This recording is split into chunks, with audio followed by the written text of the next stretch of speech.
14 फरवरी 2019 की दोपहर थी। जम्मू श्रीनगर हाईवे पर सर्दी की ठंडी हवा बह रही थी। घाटी का मौसम साफ था और सड़कें सामान्य से ज्यादा व्यस्त थीं।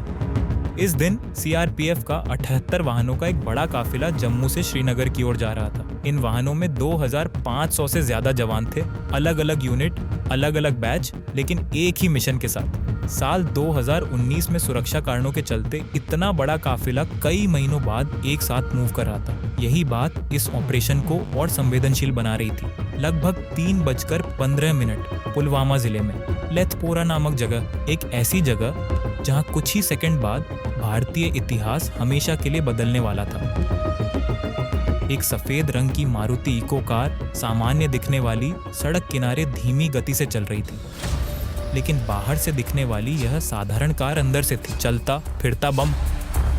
कार के अंदर इतना विस्फोटक भरा था कि 500 मीटर के दायरे में सब कुछ उड़ सकता था। और फिर कार अचानक तेज रफ्तार में सीआरपीएफ बस की तरफ मोड़ी।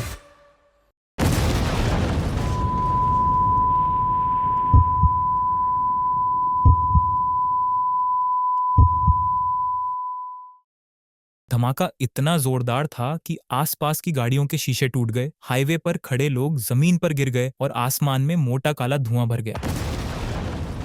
एक धमाका जिसने सिर्फ 40 जवानों की जान नहीं ली, बल्कि भारत की सुरक्षा नीति, पाकिस्तान की रणनीति और पूरे दक्षिण एशिया की भू राजनीति को हमेशा के लिए बदल दिया। पुलवामा सिर्फ एक आतंकी हमला नहीं था, यह वह चिंगारी थी जिसने 2 परमाणु देशों को युद्ध के दरवाजे तक पहुंचा दिया।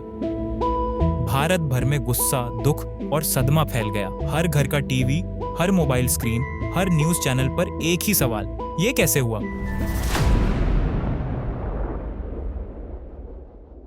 यह कोई अचानक लिया गया फैसला नहीं था, यह एक पूरी तरह संगठित ऑपरेशन था। एनआईए की जांच में सामने आया कि यह आत्मघाती हमला था। 19 से 20 साल का एक स्थानीय युवक जो जैश-ए-मोहम्मद में शामिल हो चुका था, जिसका नाम था आदिल अहमद। लेकिन असली कहानी सिर्फ आदिल की नहीं थी, बल्कि उन ताकतों की थी जो कश्मीर से दूर कहीं बैठे थे।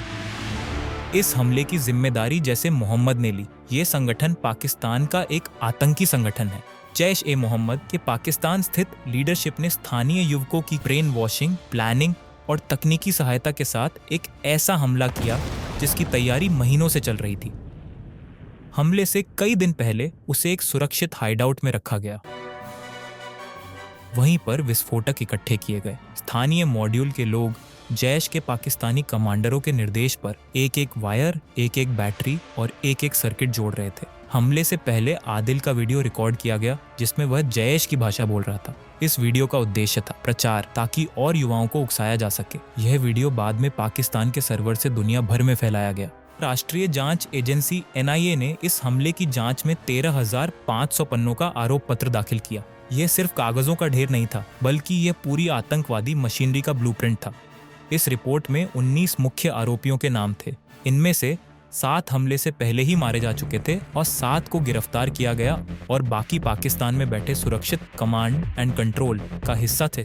इस जांच में पहली बार यह स्पष्ट हुआ कि हमला 100% पाकिस्तान आधारित ऑपरेशन था। हमले के तुरंत बाद अमेरिका, फ्रांस, रूस, ऑस्ट्रेलिया, सऊदी अरब और कई देशों ने भारत को समर्थन दिया और खुलकर कहा कि यह हमला पाकिस्तान स्थित जैश-ए-मोहम्मद ने किया है। यह पहली बार था जब दुनिया इतनी मजबूती से इस मुद्दे पर भारत के साथ खड़ी दिख रही थी। पिछले कई दशकों से भारत स्ट्रैटेजिक रिस्ट्रेंट की नीति पर चला था, यानी पाकिस्तान की तरफ से हमला होने पर भारत सीमित जवाब देता था या कभी-कभी जवाब नहीं भी देता था।